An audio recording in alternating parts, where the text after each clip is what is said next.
সমাজের বিপর্যয়ের জন্য এই প্রস্তাবনাগুলো এনেছে। এই জন্য আবারও বলি, এ টু জেড আমরা এই কমিশনই মানি না।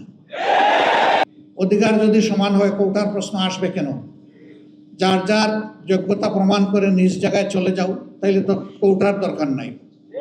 কোটা দেওয়া হয় পিছিয়ে পড়া অংশকে তাদেরকে সুযোগ দেওয়ার জন্য। নারীরা এই দেশে পিছিয়ে পড়ে নাই। নারীরা আমাদের মা, আমাদের বোন, আমাদের কন্যা, আমাদের ইজ্জত এবং সম্মানের প্রতীক। এরা তার সব কিছু তছনছ করে দিতে চায়। পরিবারে পরিবারে এরা দাঙ্গা লাগাতে চায়। এখানে প্রস্তাবনায় ম্যারিটাল রেপ বলে একটা কথা এসেছে। রেপ তো রেপই। রেপ তো দুইটা অসৎ পুরুষ আর নারী যখন একত্রিত হয় বিবাহ বহির্ভূত পন্থায়, সেটার নাম রেপ হবে। বিবাহিত জীবনে রেপের প্রশ্ন আসলো কেন? এর মাধ্যমে স্বামী স্ত্রীতে ঝগড়া লাগিয়ে আমাদের আদালতগুলোতে এই মামলা দিয়ে পরিপূর্ণ করে দেওয়া এদের উদ্দেশ্য।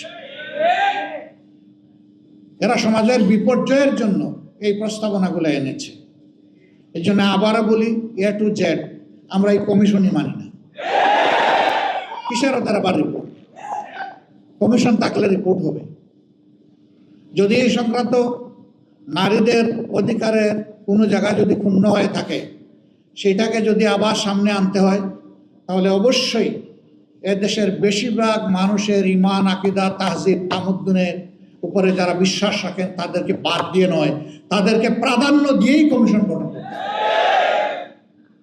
এই কমিশনে দুঃখজনকভাবে সেই রকম একজন নারীকেও রাখা হয়নি। এখানেই তো এটা পক্ষপাত দুষ্ট। আমরা এটা মানব না। আমাদের সাফ কথা, এটা মানব না আমরা। এর জন্য কোনো আন্দোলনে আমরা যেতে চাই না, কিন্তু যদি আমাদেরকে বাধ্য করা হয় অবশ্যই আমরা আন্দোলন।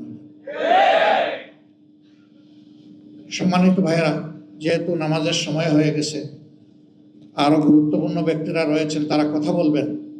এই জন্য আমি আমার দলের পক্ষ থেকে আজকের এই আয়োজনের প্রতি পূর্ণ সংহতি প্রকাশ করার জন্য এখানে এসেছি।